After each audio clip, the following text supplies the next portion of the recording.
Welcome बच्चों। तो आज के लेक्चर में इंटीग्रेशन बाय पार्ट्स से रिलेटेड कुछ और महत्वपूर्ण चीजें सीखेंगे। अब जनरली हो ये रहा था कि इंटीग्रेशन बाय पार्ट्स मेथड में जब भी हम दो फंक्शंस के प्रोडक्ट को इंटीग्रेट कर रहे थे तो उसे इंटीग्रेट करने के लिए आइलेट रूल का यूज किया जा रहा था। तो अब कुछ एक जगह अपने को ऐसी भी देखने को मिलती हैं जहां पर आइलेट रूल फेल हो जाता है। तो अब ऐसी जगहों पर जहां पर आइलेट रूल फेल हो रहा है वहां पर क्या किया जाएगा, क्वेश्चंस को किस तरह से सॉल्व किए जाएंगे। तो फर्दर आज इस लेक्चर में ये सारी की सारी चीजें डिस्कस की जाएंगी। तो अब इसको समझने के लिए सबसे पहले जो शुरुआत करेंगे, मतलब एक बेसिक एग्जांपल से शुरुआत करते हैं। मान लेते हैं कि अपने पास एक इंटीग्रेशन दिया गया है जिसमें अपने को इंटीग्रेट करना है i is equal to integration of E power x cos x को। और आज के लेक्चर की हेडिंग अपने पास ऐसे कुछ हो जाएगी, व्हाट इफ आइलेट फेल्स।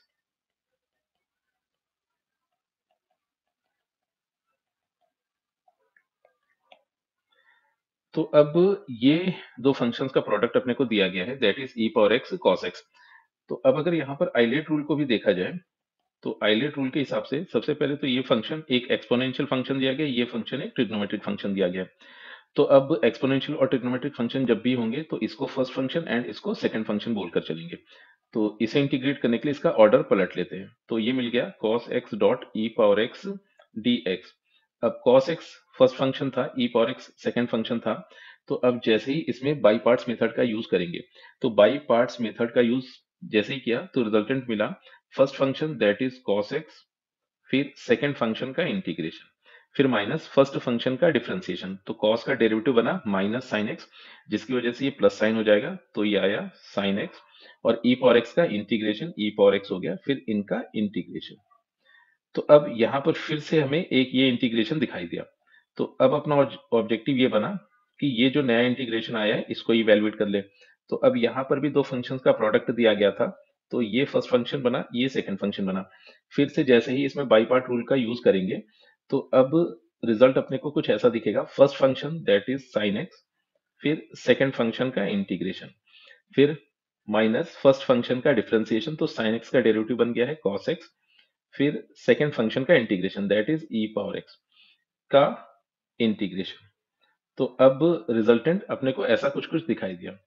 तो ये मिला cos x dot E power X plus sine X dot E power X, फिर minus integration of cos x dot E power X dx। तो अब यहाँ पर फिर से अपने को एक और इंटीग्रेशन दिखाई दिया। तो अब बात ये होगी कि इस इंटीग्रेशन को फिर से इंटीग्रेट किया जाएगा, फिर फर्दर एक रिजल्टेंट इंटीग्रेशन बनेगा, फिर से उसको इंटीग्रेट करेंगे। तो यहाँ पर ये चेन कभी भी फिनिश होती हुई नहीं दिख रही है।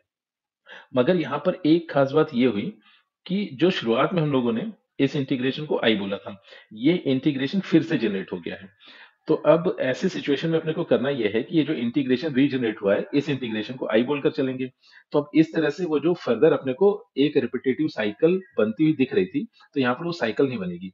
तो जब भी ऐसी कुछ एक सिचुएशन दिखाई दे रही होगी तो इनिशियली जो हमने गिवन इंटीग्रेशन को अज्यूम किया होगा, तो अपना ऑब्जेक्टिव हमेशा ही रहेगा कि उस इंटीग्रेशन को रीजनरेट करें, या फिर गिवन इंटीग्रेशन को तब तक अपने को इंटीग्रेट करना है जब तक वो इंटीग्रेशन रीजनरेट नहीं हो जाता है। तो अब ये इंटीग्रेशन वापस से आई बन गया, तो फर्दर इसको लिख सकते हैं I is equal to cos X dot E power X, फिर plus sine X dot E power X, फिर माइनस आई। तो अब आई को एक तरफ कर लेते हैं, आई को जैसे लेफ्ट हैंड साइड पर शिफ्ट किया तो आई पहले से गिवन था, तो रिजल्टेंट आया 2i। और राइट हैंड साइड पर मिला cos x E power x and sin x E power x. तो यहाँ से ई पावर एक्स को कॉमन कर लेते हैं, तो फिर ब्रैकेट में मिल जाएगा अपने को sin x plus cos x। अपना ऑब्जेक्टिव ये था कि इंटीग्रेशन आई की वैल्यू पता करें। तो इंटीग्रेशन आई अपने को मिल गया है E power X divided by 2, bracket में sine X plus cos X, फिर एक इंटीग्रेशन कांस्टेंट। तो हुआ ये कि जब भी आइलेट रूल फेल होता हुआ दिखेगा, मतलब हो ये रहा था कि रिपीटेटिव साइकिल फिनिश नहीं होती हुई दिख रही थी, तो अपना ऑब्जेक्टिव ये होगा कि इनिशियली जो इंटीग्रेशन अपने को दिया गया था उस इंटीग्रेशन को आई अज्यूम किया था, और फिर उस इंटीग्रेशन की रीजनरेट होने तक हमने उसे इंटीग्रेट किया। अब जैसे ही गिवन इंटीग्रेशन रीजनरेट हो जाएगा तो फिर से वो आई बनेगा, तो इस तरह से आई की वैल्यू को अप्रोप्रिएट मैनिपुलेशन के द्वारा इवेलुएट किया जा सकता था।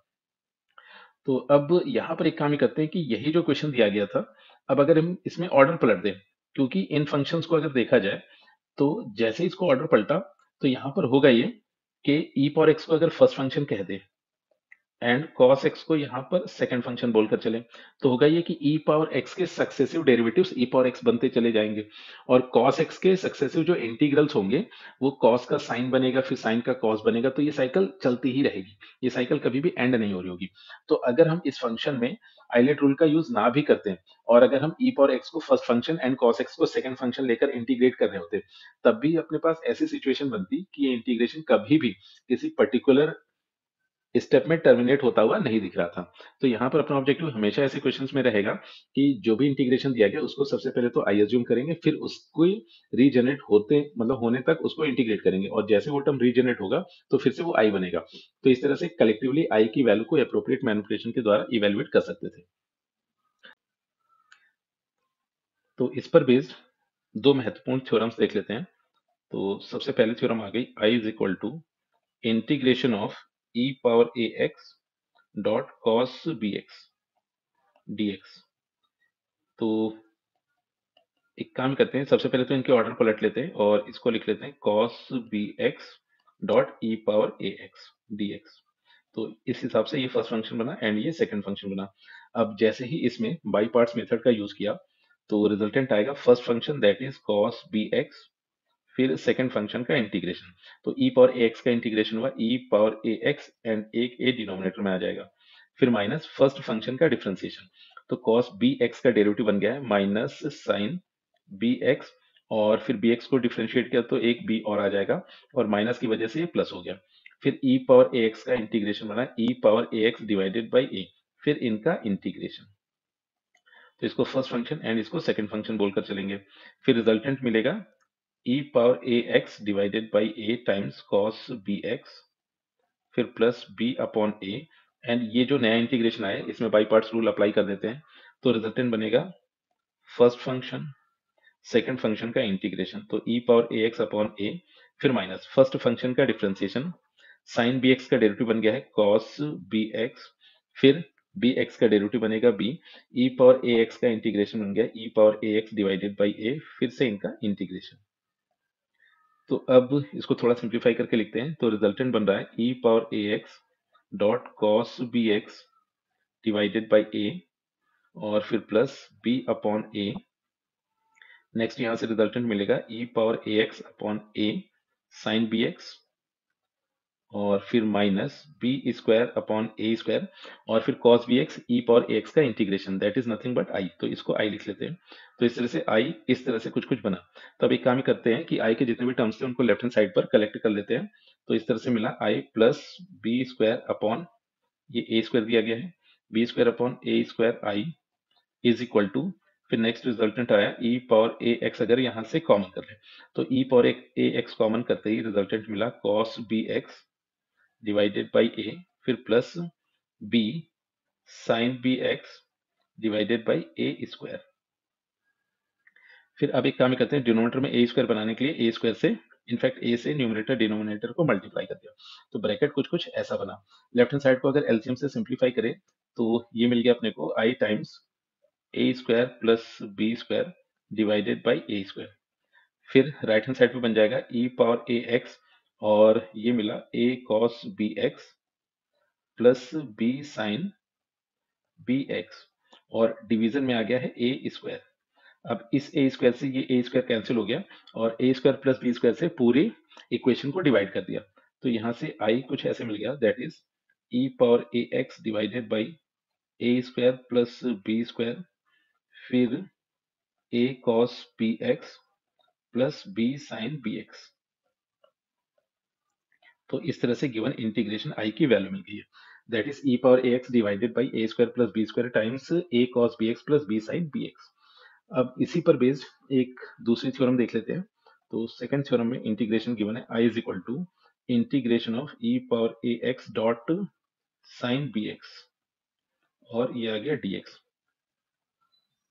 अब फिर से एक काम ही करते हैं कि साइन bx को first function and E power ax को सेकंड फंक्शन बोलकर चलते हैं और इसमें बाई पार्ट्स रूल अप्लाई कर देते हैं। तो जैसे ही बाई पार्ट्स रूल अप्लाई किया तो रिजल्टेंट बनेगा फर्स्ट फंक्शन सेकंड का इंटीग्रेशन, तो ई पावर एक्स का इंटीग्रेशन हो गया E power A X upon A. फिर माइनस फर्स्ट फंक्शन का डिफरेंशिएशन, तो साइन बी एक्स का डेरिवेटिव बना कॉस बी एक्स, और फिर बी एक्स का डेरिवेटिव बी बन जाएगा। फिर ई पावर एक्स का इंटीग्रेशन बना E power A x divided by A, और फिर इसका इंटीग्रेशन। अब फिर से यहाँ पर इसको फर्स्ट फंक्शन एंड इसको सेकंड फंक्शन बोलकर चलते हैं, तो रिजल्टेंट बना sine B X dot E power A X upon A, फिर माइनस बी अपॉन ए, और यहाँ पर फिर से बाई पार्ट्स रूल का यूज कर लेते हैं।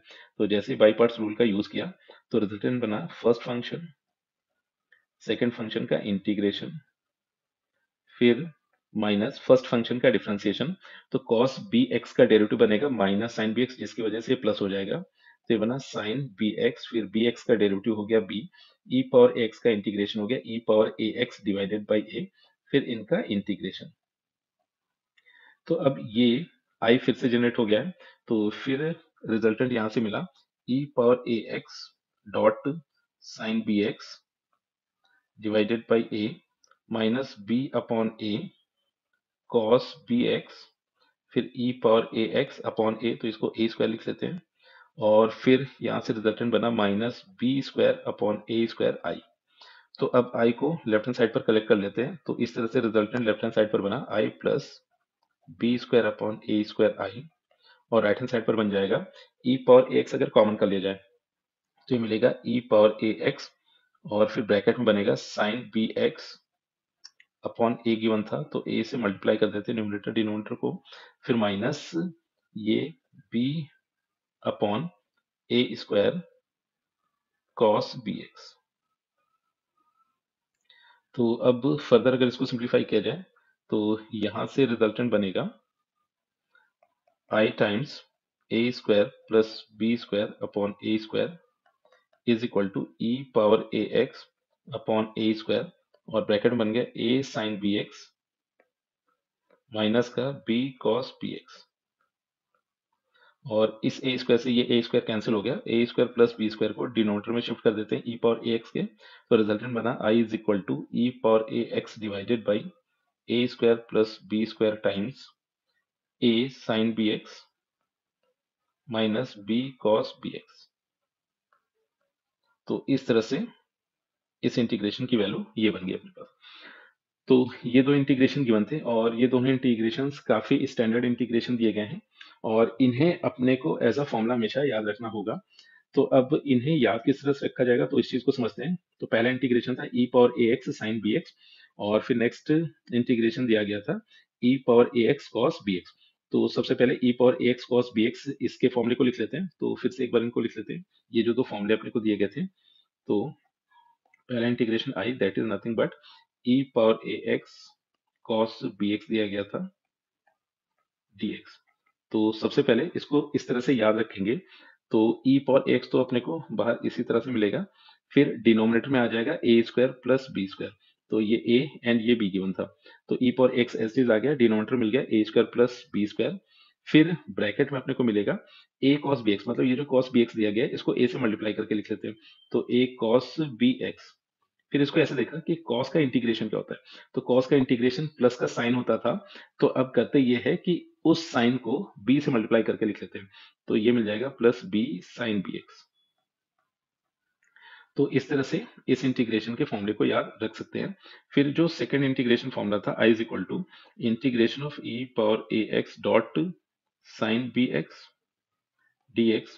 तो सबसे पहले तो e power A X as is आ जाएगा, और डिनोमिनेटर में A square plus B square मिलेगा, फिर ये जो साइन बी एक्स दिया गया है इसको a से मल्टीप्लाई करके लिख लेते हैं, तो ये बन जाएगा a साइन बी एक्स। फिर साइन का इंटीग्रेशन माइनस कॉस होता है, तो माइनस यहाँ पर आ गया, एंड फिर उस इंटीग्रेशन को b से मल्टीप्लाई करके लिख लेते हैं, तो b कॉस ये बन गया है बी एक्स।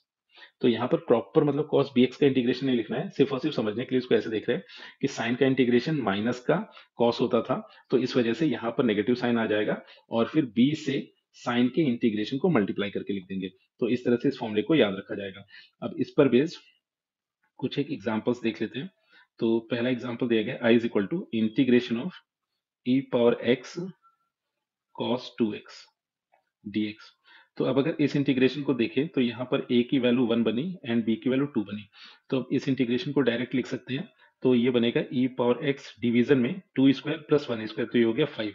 फिर ब्रैकेट में अपने को मिलेगा ए को cos 2x से मल्टीप्लाई करके लिखते हैं, तो यहां से जैसे ही 1 का cos 2x से मल्टीप्लाई हुआ तो cos 2x मिला। फिर cos 2x का इंटीग्रेशन साइन होता था, तो अब sin 2x को 2 से मल्टीप्लाई करके लिख लेते हैं इस b से, तो प्लस का 2 sin 2x, और एट द एंड एक इंटीग्रेशन कांस्टेंट आ गया। फिर इस पर बेस्ड एक और एग्जांपल देखते हैं। तो क्वेश्चन गिवन है i is equal to integration of e power 2x फिर sin 3x dx। तो यहाँ पर a की वैल्यू 2 बन रही है, b की वैल्यू 3 बन गई। तो अब सबसे पहला काम तो ये करेंगे कि e पावर 2x तो ऐसे ही रहेगा, डिनोमिनेटर में a square plus b square आ जाएगा, तो a स्क्वायर 4 हो गया, b स्क्वायर 9 हो गया, तो डिनोमिनेटर में 13 बना। फिर इस साइन 3x को a से मल्टीप्लाई करके लिख देंगे, तो a था 2, तो रिजल्टेंट आया 2 साइन 3x। फिर साइन का इंटीग्रेशन होता था माइनस कॉस, तो अब cos 3x को b से मल्टीप्लाई करके लिख देंगे, तो ये मिल गया 3 cos 3x। तो इस तरह से ये गिवन इंटीग्रेशन का आंसर हो गया। इस पर बेस्ड एक और एग्जांपल देखते हैं। तो इंटीग्रेशन गिवन है i is equal to integration of e power 3x dot sine 4x dx। तो यहां से a की वैल्यू 3 मिल गई, b की वैल्यू 4 मिल गई है, और a स्क्वायर 9 बन गया, b स्क्वायर 16 बन गया। तो इसका आंसर लिखा जा सकता है e power 3x divided by 16 plus 9 25 आ गया। फिर इस साइन 4x को a से मल्टीप्लाई करके लिखते हैं, तो ये बन गया 3 साइन 4x। फिर साइन का इंटीग्रेशन माइनस कॉस था, तो माइनस साइन आ गया, और फिर cos 4x रिजल्टेंट मिलेगा, और इसको मल्टीप्लाई कर देते हैं b से, that is 4, and at the end एक इंटीग्रेशन कांस्टेंट और आ गया। तो इस तरह से इस इंटीग्रेशन का ये आंसर मिला। तो फिलहाल ये अपने पास ऐसा एक इंटीग्रेशन गिवन था जिसमें होगा ये कि हम फर्स्ट फंक्शन किसी को भी बोल दे, मतलब दो फंक्शंस का प्रोडक्ट गिवन था, ई पावर एक्स को फर्स्ट फंक्शन बोले या फिर कॉस एक्स को फर्स्ट फंक्शन बोले, और दूसरा जो बच रहा था अपने पास उसको सेकंड फंक्शन बोलकर चले।